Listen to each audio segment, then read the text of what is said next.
Pelatih Oman merasa tertipu melihat timnas. Ternyata ini dia alasan yang buat pelatih Oman lemas. Wow, kata itulah kita sematkan untuk tim nasional Indonesia, yang mana secara mengejutkan mampu menggulung tim kuat Oman dengan skor cukup telak 3-0. Ternyata hasil kekalahan tadi malam itu berbuntut panjang, yang mana pelatih Oman gak nyangka sampai geleng-geleng kepala melihat perubahan timnas Indonesia yang luar biasa. Bahkan dia sampai mengatakan ranking FIFA timnas itu betul menipu, karena pasalnya permainan timnas tidak mencerminkan rankingnya. Lantas apa sebenarnya yang terjadi? Yuk, menarik kita bahas. Iya. Oke, fans timnas di seluruh Indonesia dan juga luar negeri dimanapun kalian berada, jujur pasti kalian tadi malam tidurnya nyenyak, bangun pagi pun enak, sarapan pun semangat ya. Ini berkat kemenangan timnas Indonesia yang luar biasa. Bahkan kalau kita ngelihat ini menjadi kemenangan yang sensasional karena tidak hanya dari skor, tapi juga dari segi permainan. Karena kalau kita ngelihat timnas U19 menang 3-0 lawan Timor Leste dan juga Myanmar, tapi permainannya jauh dari harapan, jauh dari ekspektasi. Nah, berbanding terbalik dengan timnas senior yang mana menang juga 3-0, tapi dibarengi dengan kualitas permainan yang cukup indah, dan bahkan kita sangat menikmati permainan Garuda senior kita. Dan bahkan kita tidak nyangka udah 90 menit aja itu laga berlangsung. Karena saking menariknya pertandingan, kita menguasai jalannya laga, kita memporak-porandakan pertahanan Oman sehingga 90 menit terasa kurang. Kayaknya pengen itu 180 menit. Canda.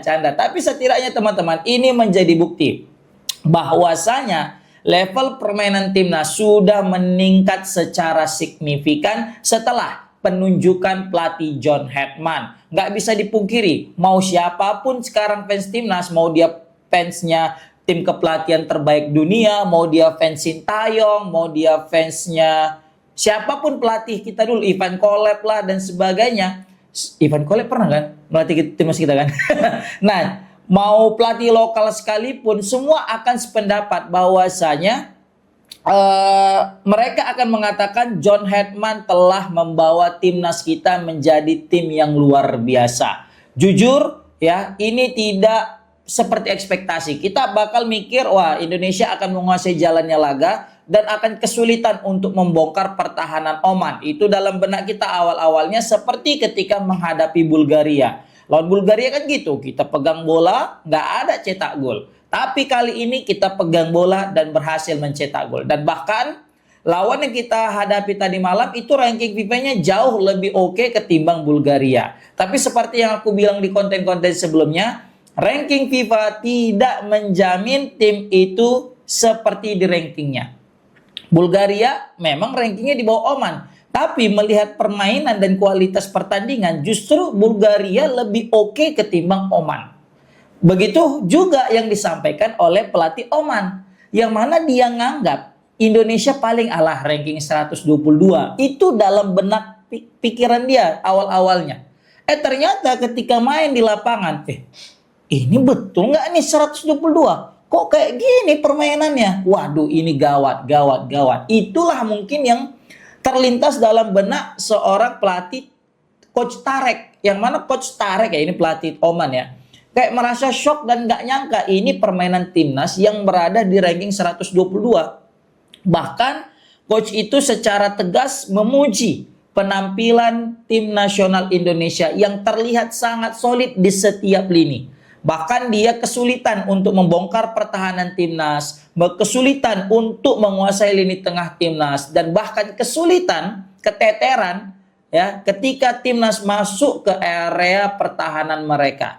Ini memang sudah menjadi konsep daripada John Hetman, yang mana permainan timnas harus solid di setiap lini. Dan itu disampaikan sama pelatih Coach Tarek tadi, yang mana Indonesia dari setiap lini itu sangat solid dan terorganisir. Itu kata terorganisir ini yang sulit nih. Kenapa? di zaman pelatih Patrick Kluivert, kita itu solid tapi nggak terorganisir. Makanya banyak sekali pemain out of position, pemain sering sekali melakukan kesalahan, pemain kadang miskomunikasi, ya.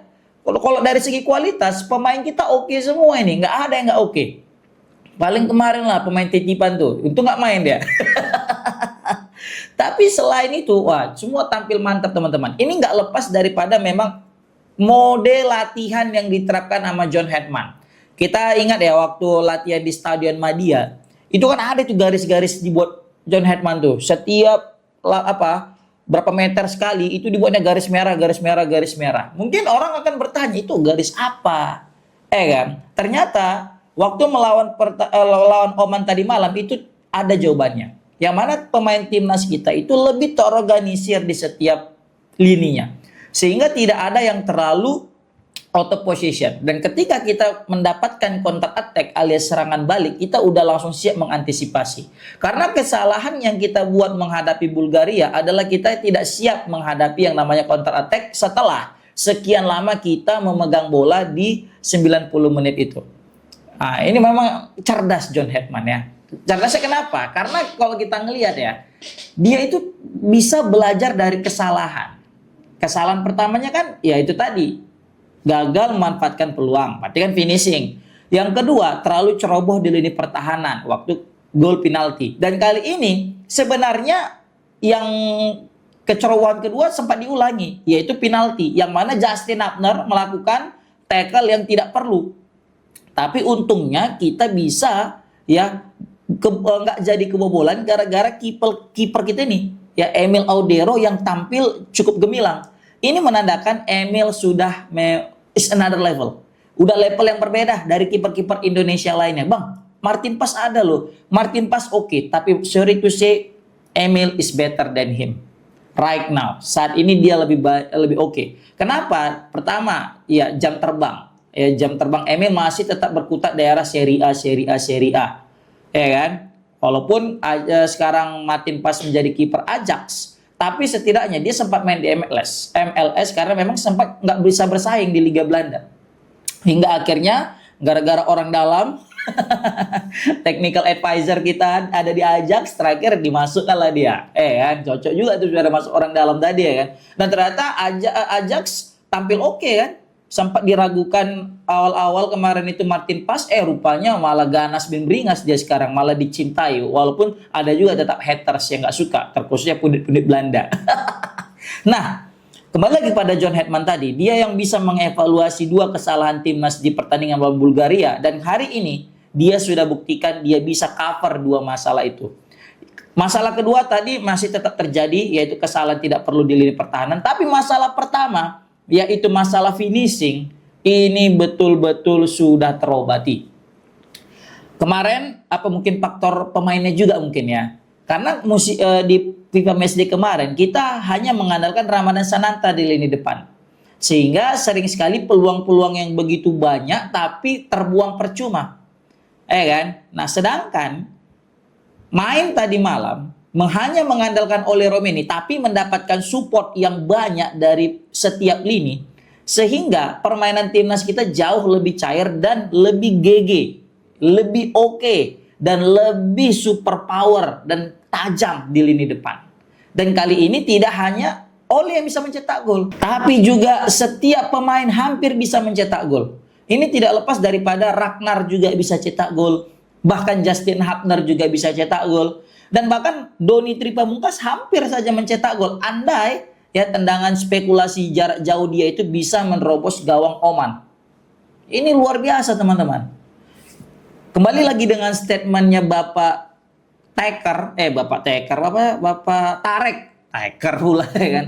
Tarek itu Torik ya, Coach Torik, jalan ya. Jadi Coach Tarek ini sebenarnya udah punya firasat nggak enak ketika ngelawan Indonesia kan. Ini gimana ini? Betul nggak ini Indonesia ini ranking 122 ya kan? Rupanya betul cuy. Ya, firasat dia itu terbukti. Jadi Coach Tarik ini merasa tertipu ya akibat tim nasionalnya itu dibantai secara habis-habisan oleh tim nasional Indonesia, yang mana dulu secara histori Indonesia itu nggak pernah menang kecuali di 38 tahun yang lalu. Itu kan udah lama kali 38 tahun ya kan. Awak aja umur udah 30-an berapa ini ya kan. Nah 38 tahun yang lalu terakhir kali Indonesia menang dengan skor 3-0. Dan setelah itu habis kena bantai terus, kita kalah. Mau di kandang pun kita kalah terus. Nah sekarang terkejut tuh Oman. Buset dah, ini Indonesia yang dulu nggak nih? Nah kan gitu. Karena Indonesia dulu itu ketika masih memakai pemain lokal ya, itu jadi bulan-bulanan sama negara-negara Timur Tengah. Jadi wajar jika dulu mereka kayak alah Indonesianya kacang itu kan gitu. Rupanya setelah naik, mak inilah ini udah nggak Indonesia yang dulu ini. Waduh gawat kita ini, dan betul gawat betulan. Ini sama kayak apa ya? Kayak siapa itu yang ngebantai kita 10-0 di Bahrain. Bahrain dulu juga mikir gitu. Alah Indonesia lah ini kacang nih, udah bisa kita bantai kemarin 10-0 tuh dulu. Alah easy gitulah dulu ya kan orang Bahrain waktu kita pertandingan ronde 3, waktu kita away. Zaman Sintayong dulu tuh kita away, kita bawa Miss Hilgers sama Eleanor Renders, pemain terbaru kita dari pemain naturalisasi. Main. Kita hampir menang coy. 2-1 kita udah unggul. Lewat golnya Ragnar Oratmangun, umpannya si Miss Hilgers. Terus ada gol cakep ya daripada Rafael Strike, umpannya Tom Hai. Itu kita udah mau menang 2-1 teman-teman. Tapi wasit asal Oman, pas sekali wasit Oman ini ya, Ahmed Al-Kaf, memperpanjang waktu tambahan yang semula 96 sampai 99 belum ditiup. Cobalah. Nyesek nggak itu? Terakhir gol di menit 99. Peluang Indonesia meraih 3 poin buyar seketika. Makanya kemarin itu kita kesal kali tuh sama wasit yang memimpin jalannya laga, yaitu Ahmed Al-Kaf. Dan kali ini seakan ingin membalas negara asal wasit tersebut, Oman, dengan cara yang berkelas, ya. Karena kemarin waktu nyerang IG-nya mengancam dia itu nggak berkelas lah serangan kita itu. Tapi kalau dengan menang atas negara dia, itu berkelas. Nah, akhirnya warga Bahrain saya itu nggak nyangka lah, Indonesia Indonesia, ya kan, kuntu ahsibu katanya, nggak nyangka aku katanya gitu lah.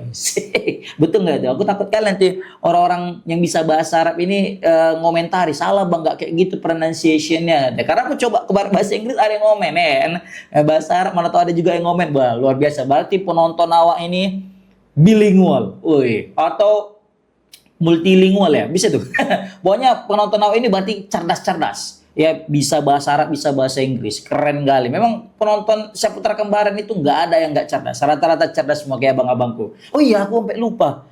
Lupa apa bang? Lupa mendoakan kalian. Asik. Oke abang-abangku, semoga yang nonton video ini sehat-sehat selalu, murah rezeki, dan dipermudah oleh Allah Subhanahu Wa Taala dalam segala urusannya. Amin, amin ya robbal alamin. Thank you udah like, subscribe, dan juga ngasih hype. Oh iya lupa aku ngabari. Alhamdulillah teman-teman ya, udah 94.000 subscriber. Ini semua berkat kalian selaku fans Timnas. Maka dari itu aku mengucapkan terima kasih banyak. Semoga yang sudah subscribe, like, dan juga ngasih hype, dan juga yang sering nonton ini, saya selalu dimurahkan rezekinya ya teman-teman. Semoga menjadi amal jariah buat kalian semua. Amin, amin ya robbal alamin. Nah kita lanjut lagi nih sama Coach Tarek, yang mana terkesima dan merasa tertipu dengan ranking Timnas, yang mana ranking mereka tidak mencerminkan permainan mereka. Nah itu kata pelatihnya. Jadi bukan aku yang ngomong, kata pelatih Tarek, pelatih Oman, yang mana mereka itu,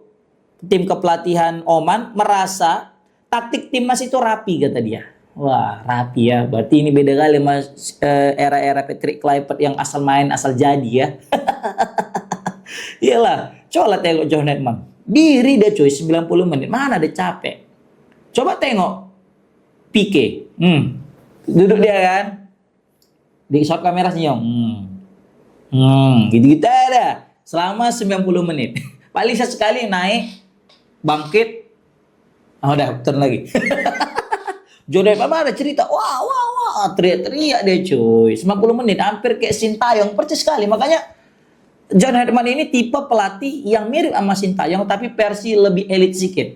Kenapa?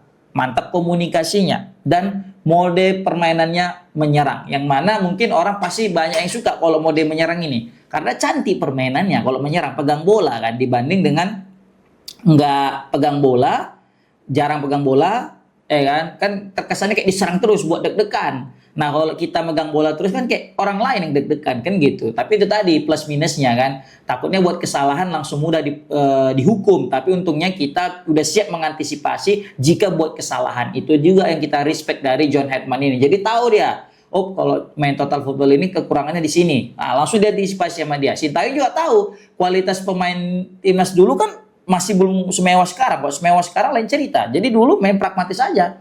Nah setelah itu baru kan counter attack, nyerang, menang. Nah yang penting kan sama-sama hasil lah gitu. Bedanya zaman Sintayong kita banyak deg-degannya karena diserang terus. Bedanya Patrick Kluivert ya memang udah deg-degan diserang terus dan nggak menang. Kalau dulu diserang terus tapi menang. Ini Patrick Kluivert diserang terus kalah. Ini kita menyerang terus dan menang. Asik. Luar biasa. Semoga nggak kena pecat ya.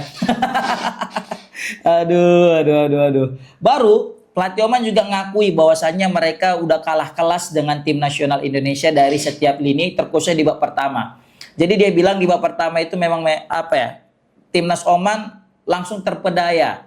Dalam artian nggak bisa apa-apa melawan timnas Indonesia karena timnas lebih siap mulai dari menit pertama. Dan itu terbukti dari gol cepat yang dihasilkan sama Justin Hubner, kemudian disambut dengan gol kedua yang dibuat sama Ole Romeni.